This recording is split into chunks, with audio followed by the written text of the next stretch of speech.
आप रात के अंधेरे में आसमान की तरफ देखते हैं। आपकी आंखों के सामने कुछ चमकते हुए तारे हैं, चांद है। दिन में भी आपको ये आसमान दिखाई देता है। लेकिन क्या कभी सोचा है, जो नीला आसमान आपको दिखाई दे रहा है वो क्या है? उसका अंत कहाँ है? क्यों विज्ञान आज तक उस नीले दिखने वाली दीवार तक नहीं पहुंच सका, या वो दीवार है ही नहीं? जो कुछ आपकी आंखों को दिखाई दे रहा है वह उस विशाल ब्रह्मांड का केवल एक बेहद छोटा सा हिस्सा है। इतना छोटा कि अगर पूरे ब्रह्मांड की तुलना एक अथाह समुद्र से की जाए तो हमारी पूरी पृथ्वी शायद उस समुद्र में तैरती धूल के एक कण से भी छोटी हो। और यहीं से एक ऐसा सवाल पैदा होता है जिसका जवाब इंसान हजारों सालों से खोज रहा है। आखिर अंतरिक्ष का अंत कहाँ है? अगर हम लगातार आगे बढ़ते जाएं तो क्या एक दिन कोई दीवार आएगी? क्या उसके बाद कुछ नहीं होगा? क्या वहां कोई आखिरी ग्रह, आखिरी तारा या आखिरी आकाशगंगा होगी? या फिर हम जितना आगे जाएंगे अंतरिक्ष उतना ही आगे बढ़ता जाएगा? शायद इसी रहस्य के सामने इंसान ने एक शब्द रख दिया, अनंत, इनफाइनाइट, यानी जिसका कोई अंत नहीं। लेकिन सवाल यह है कि क्या सच में ब्रह्मांड अनंत है, या हमने अपनी अज्ञानता को एक नाम दे दिया है? क्या हमें वास्तव में पता है कि ब्रह्मांड कितना बड़ा है? और अगर इसका कोई अंत है तो उस अंत के पार आखिर क्या है?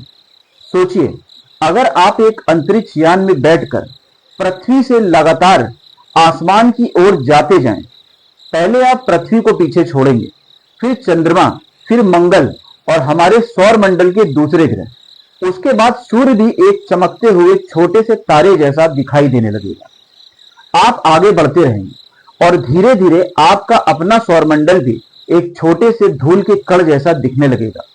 फिर आप हमारी आकाश गंगा मिल्की वे के विशाल विस्तार को भी पार करने की कोशिश करेंगे। लेकिन यहां एक समस्या है। हमारी आकाश गंगा इतनी विशाल है कि प्रकाश को भी इसके एक छोर से दूसरे छोर तक पहुंचने में लगभग 1,00,000 वर्ष लगते हैं। यानी अगर कोई प्रकाश की गति से यात्रा कर सके, जो लगभग 3,00,000 किलोमीटर प्रति सेकंड है, तब भी मिल्की वे को पार करने में करीब 1,00,000 साल लगेंगे। और यह सिर्फ हमारी एक आकाश गंगा है। ब्रह्मांड में ऐसी कितनी आकाश गंगाएं हैं? जितना हमने देखा है उससे पता चलता है कि अरबों आकाश गंगाएं मौजूद हैं। और हर आकाश गंगा में करोड़ों, अरबों या उससे भी ज्यादा तारे हो सकते हैं। कुछ तारों के चारों ओर ग्रह हैं। कुछ ग्रहों पर शायद लोग भी रहते हों, जिन्हें हम अभी तक देख नहीं पाए। लेकिन इन सबके बावजूद सबसे बड़ा सवाल वही रहता है, यह सब आखिर फैला कहां तक है? जब हम रात में आसमान देखते हैं तो ऐसा लगता है जैसे तारे किसी विशाल काले पर्दे पर चिपके हुए हैं। लेकिन वास्तव में अंतरिक्ष कोई साधारण खाली कमरा नहीं है। अंतरिक्ष स्वयं एक ऐसी चीज है जिसे हम पूरी तरह समझ नहीं पाए। और इससे भी ज्यादा हैरान करने वाली बात यह है कि ब्रह्मांड केवल वस्तुओं के अंदर मौजूद जगह नहीं, बल्कि स्वयं अंतरिक्ष भी बदल सकता है, फैल सकता है और समय के साथ विकसित हो सकता है। लगभग 13.8 अरब वर्ष पहले ब्रह्मांड की शुरुआत एक बेहद गर्म और घनी अवस्था से हुई मानी जाती है। इसे हम बिग बैंग कहते हैं। लेकिन यहाँ एक बहुत बड़ी गलतफहमी होती है। बिग बैंग को अक्सर ऐसे समझाया जाता है जैसे किसी खाली कमरे के बीच एक धमाका हुआ और उसके टुकड़े हर दिशा में उड़ने लगे। लेकिन वैज्ञानिक तफसीर इससे कहीं ज्यादा अजीब है। ऐसा नहीं है कि ब्रह्मांड किसी पहले से मौजूद खाली जगह के अंदर फैल रहा था, बल्कि अंतरिक्ष स्वयं फैल रहा था। यानी बिग बैंग किस जगह हुआ उतना सरल नहीं है। कि प्रारंभिक ब्रह्मांड में जगह और समय की हमारी वर्तमान समझ ही अलग अवस्था में थी, और यहीं से हमारी कल्पना लगभग जवाब देने लगती, क्योंकि हमारा दिमाग उन चीजों को समझने के लिए बना है जिन्हें हम देख सकते हैं। हम कमरा समझ सकते हैं, सड़क समझ सकते हैं, शहर समझ सकते हैं, यहां तक कि पृथ्वी भी समझ सकते हैं। लेकिन जब बात ऐसे ब्रह्मांड की आती है जिसका आकार हमारी कल्पना से अरबों गुना बड़ा है, तो हमारी भाषा और हमारी कल्पना दोनों सीमित पड़ जाती है। अब एक और सवाल उठता है, अगर ब्रह्मांड फैल रहा है तो वह किस चीज में फैल रहा है? क्या ब्रह्मांड के बाहर कोई खाली जगह है? यह सवाल सुनने में बिल्कुल सामान्य लगता है, लेकिन वैज्ञानिक दृष्टि से यह बेहद गहरा सवाल है, क्योंकि अगर ब्रह्मांड में ही सारी जगह शामिल है तो बाहर शब्द का अर्थ क्या होगा। अगर ब्रह्मांड का कोई किनारा है ही नहीं तो हम किनारे तक पहुंचेंगे कैसे, और अगर किनारा है तो वह किन चीजों से बना होगा। क्या वहां कोई दीवार होगी? अगर दीवार है तो उसके दूसरी तरफ क्या होगा, और अगर दूसरी तरफ कुछ है तो फिर वह भी ब्रह्मांड का हिस्सा हुआ। और अगर कुछ भी नहीं है तो कुछ भी नहीं आखिर क्या होता है। यहीं आकर हमारी सामान्य भाषा टूटने लगती है। शायद यही कारण है कि अंतरिक्ष का अंत कहां है इसका जवाब देना उतना आसान नहीं है जितना सवाल पूछना। वैज्ञानिक आज जिस हिस्से को देख सकते हैं उसे ऑब्जर्वेबल यूनिवर्स यानी प्रेक्षणीय ब्रह्मांड कहते हैं। इसका अर्थ यह नहीं है कि ब्रह्मांड इतना ही बड़ा है, इसका अर्थ केवल इतना है कि ब्रह्मांड का इतना हिस्सा जिसकी रोशनी या अन्य जानकारी अभी तक हम तक नहीं पहुंच सकी है। अनुमानों के अनुसार ऑब्जर्वेबल यूनिवर्स का व्यास लगभग 93 अरब प्रकाश वर्ष के आसपास है। जरा इस संख्या को महसूस करने की कोशिश कीजिए। 93 अरब प्रकाश वर्ष, एक प्रकाश वर्ष वह दूरी है जिसे प्रकाश एक वर्ष में तय करता है, और प्रकाश एक सेकंड में लगभग 3 लाख किलोमीटर की दूरी तय करता है। यानी एक सेकंड में वह पृथ्वी के चारों ओर लगभग 7.5 बार घूम सकता है। फिर भी उस गति से चलने वाली रोशनी को ऑब्जर्वेबल यूनिवर्स के एक छोर से दूसरे छोर तक जाने में लगभग 93 अरब वर्ष लगेंगे। लेकिन यहां भी कहानी खत्म नहीं होती, क्योंकि ऑब्जर्वेबल यूनिवर्स पूरा ब्रह्मांड नहीं है, इसके बाहर भी बहुत कुछ हो सकता है। कितना, हम निश्चित रूप से नहीं जानते।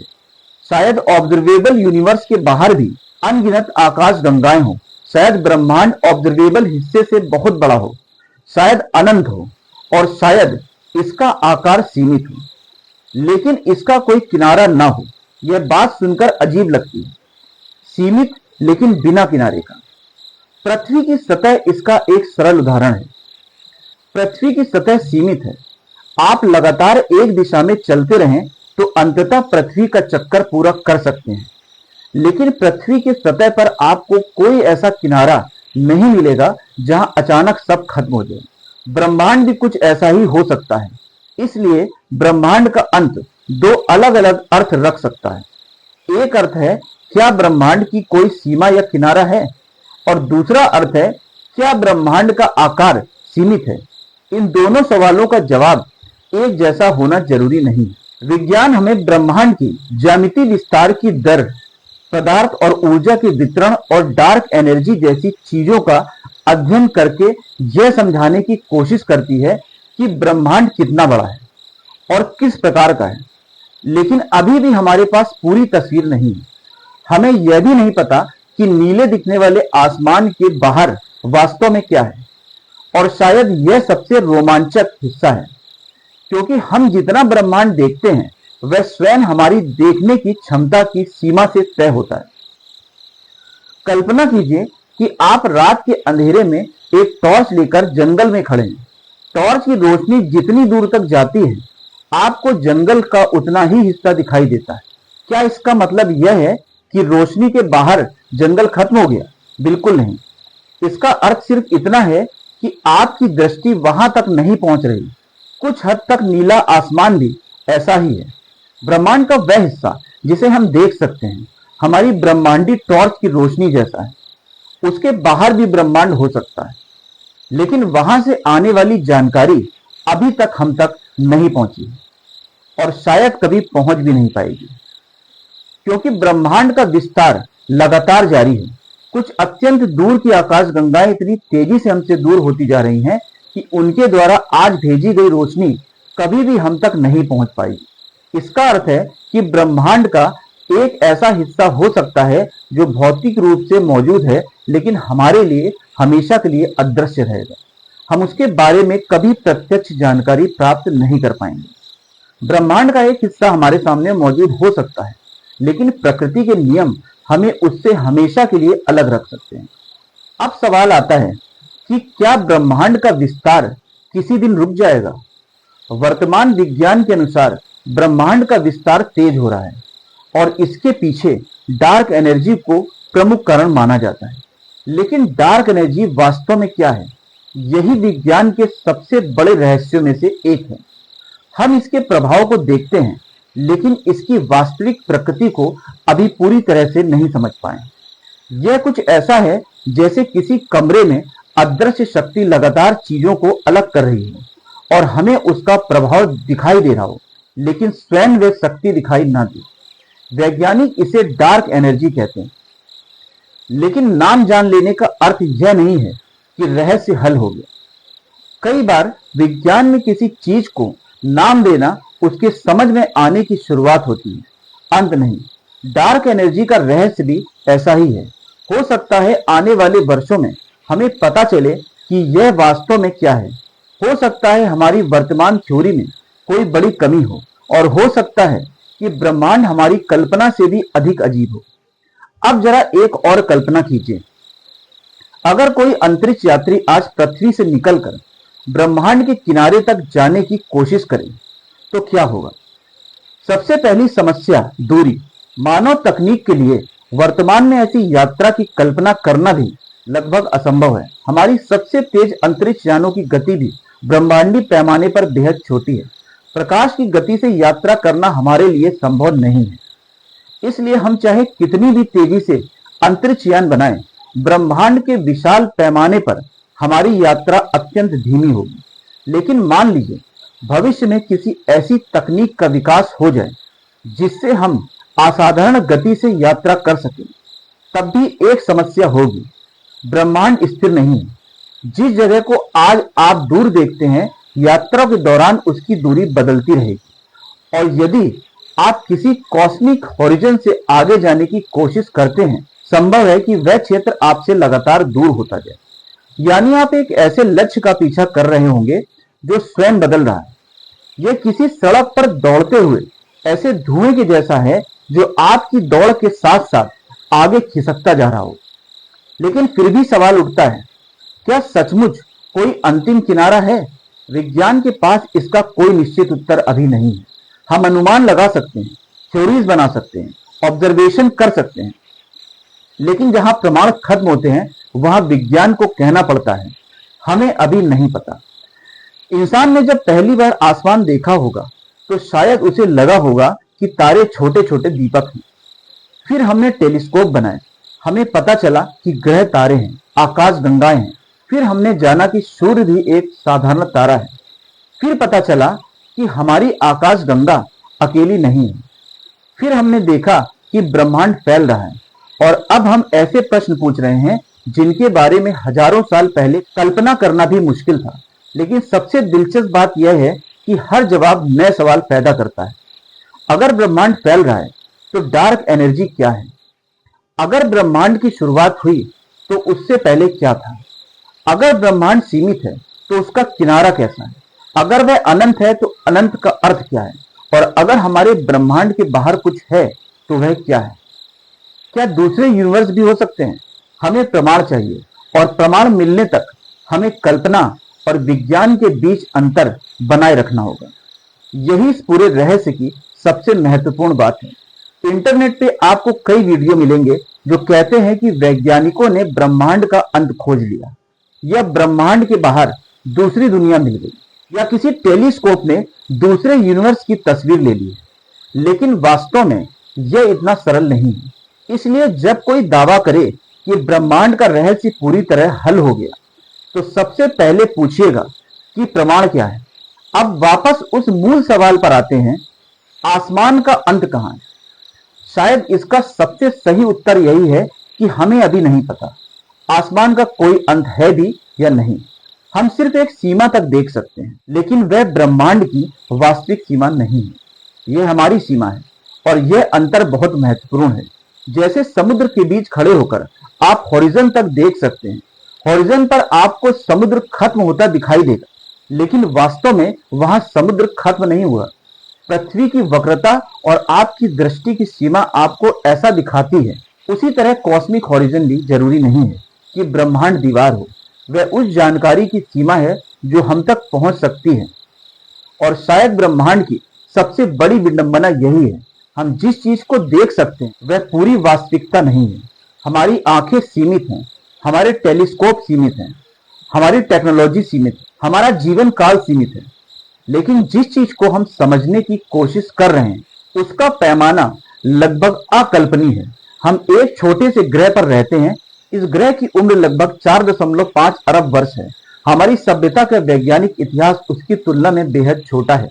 फिर भी इस छोटे से ग्रह पर रहने वाला एक जीव अपने दिमाग से अरबों प्रकाश वर्ष दूर मौजूद आकाश गंगाओं के बारे में सोच रहा है। यही इंसान की सबसे अद्भुत क्षमता है।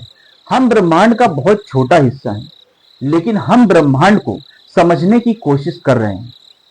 हम तारों से बने हैं। हमारे शरीर में मौजूद कई तत्व कभी न कभी तारों के अंदर बने थे। यानी जिस ब्रह्मांड को हम बाहर से देखकर आश्चर्य करते हैं उसका एक हिस्सा हमारे भीतर भी मौजूद है। हम ब्रह्मांड से अलग नहीं हैं। हम स्वयं ब्रह्मांड की कहानी का हिस्सा हैं। और शायद इसी वजह से यह सवाल इतना महत्वपूर्ण है कि अंतरिक्ष का अंत कहां है।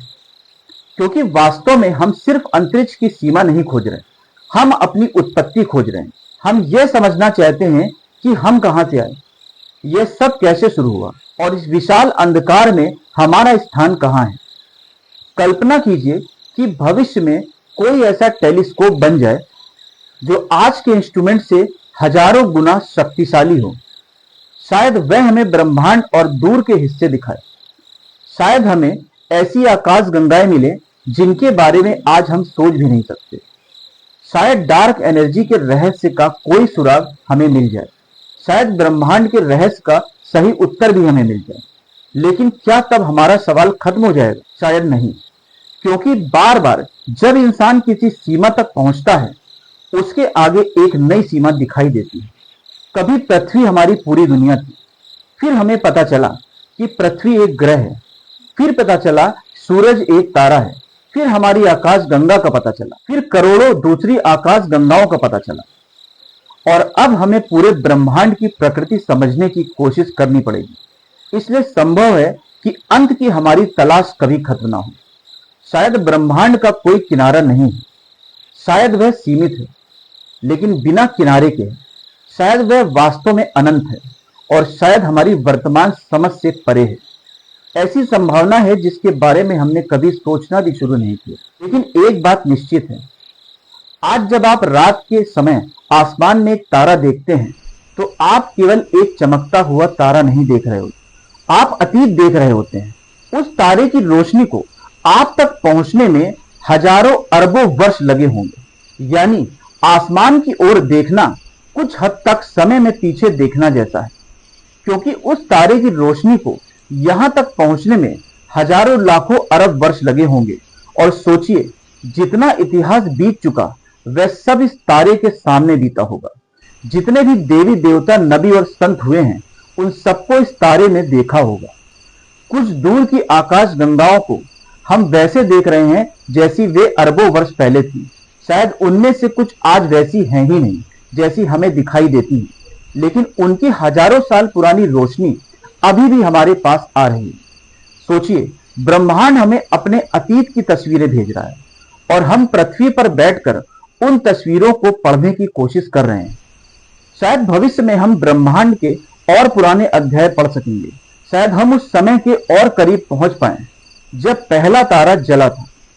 शायद हम यह समझ पाएं कि गैलेक्सी कैसे बनी। शायद हम डार्क एनर्जी के रहस्यों को खोल पाएं।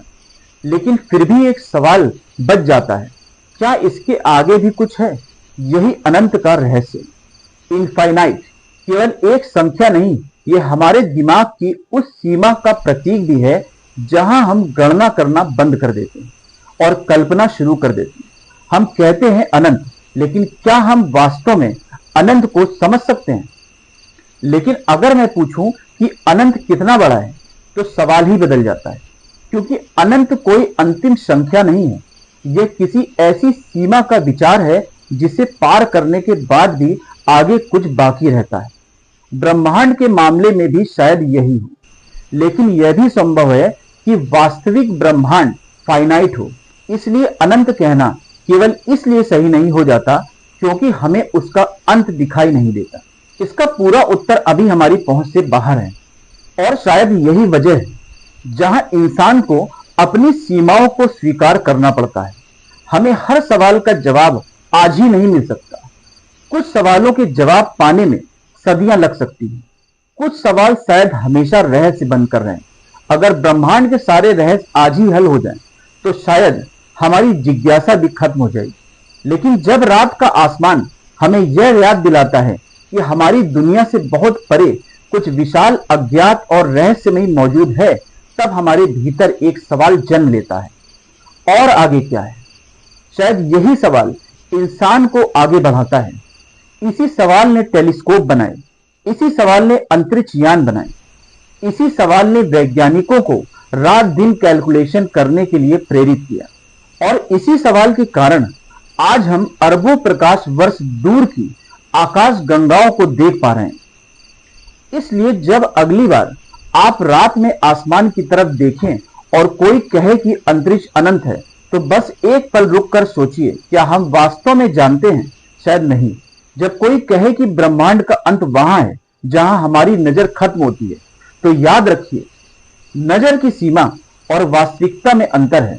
हो सकता है ब्रह्मांड का कोई किनारा ना हो सकता है ब्रह्मांड इतना बड़ा हो कि उसकी पूरी सीमा हमारे लिए हमेशा अदृश्य रहे, और हो सकता है आने वाली पीढ़ियां आज के इन सवालों का जवाब खोज लें। लेकिन तब भी शायद एक नया सवाल उनके सामने खड़ा होगा, क्योंकि ब्रह्मांड जितना खुलता जाता है, रहस्य उतना ही गहरा होता जाता है। और शायद यही इस पूरी कहानी का सबसे खूबसूरत सच है। हम एक ऐसे ब्रह्मांड में रहते हैं जिसे हम अभी पूरी तरह समझ नहीं पाए। विशाल ब्रह्मांड के एक छोटे से कोने में, एक छोटे से ग्रह पर एक छोटी सी मानव प्रजाति बैठकर यह सवाल पूछ रही है, आखिर यह सब खत्म कहां होता है? शायद यही सवाल हमारी सबसे बड़ी पहचान है। हम छोटे हैं, लेकिन हमारी जिज्ञासा छोटी नहीं। हम सीमित हैं, लेकिन हमारे सवालों की कोई सीमा नहीं। हम ब्रह्मांड के सामने लगभग कुछ नहीं, फिर भी हम ब्रह्मांड को समझना चाहते हैं। और शायद किसी दिन, किसी दूर भविष्य में कोई इंसान या कोई ऐसी बुद्धिमान सभ्यता जो आज हमारी कल्पना से भी परे हो, इस रहस्य का उत्तर खोज ले। लेकिन अभी पृथ्वी पर कोई ना कोई इंसान फिर आसमान की तरफ देखकर वही सवाल पूछेगा, अंतरिक्ष का अंत कहां है? और शायद उस सवाल का जवाब हमारे पास नहीं। इसका रहस्य शायद अभी भी ब्रह्मांड के सबसे अंधेरे कोने में छुपा है। और जब तक वह रहस्य पूरी तरह नहीं खुल जाता, तब तक आसमान केवल आसमान नहीं रहेगा, वह एक सवाल बना रहेगा।